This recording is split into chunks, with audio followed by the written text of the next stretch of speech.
Welcome to Chillin' 101. We hope this video helps. You begin by grabbing what the server delivers.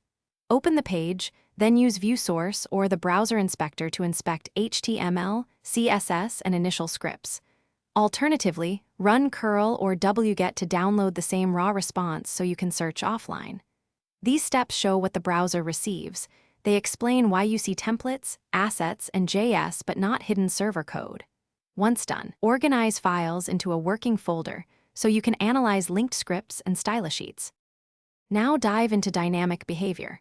Open the Network tab and reload.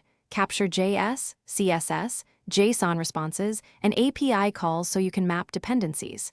Use the Sources tab to pretty print and read minified code. Set breakpoints to observe runtime values. If scripts are bundled, follow import paths and saved assets to piece together modules. Make sure to document API endpoints and request payloads. This explains how the front end interacts with the backend without attempting to access private systems. Finish by reconstructing what you learned into a local copy. Host saved HTML and assets with a simple server so you can iterate. Adjust asset paths and test functionality.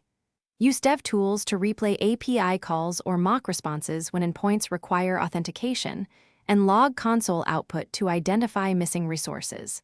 If something breaks, check CORS policies, authentication gates, and minified code. You can use recorded responses as mocks to reproduce behavior for debugging. Remember, you cannot retrieve private. Thanks for watching. Consider subscribing if we helped you.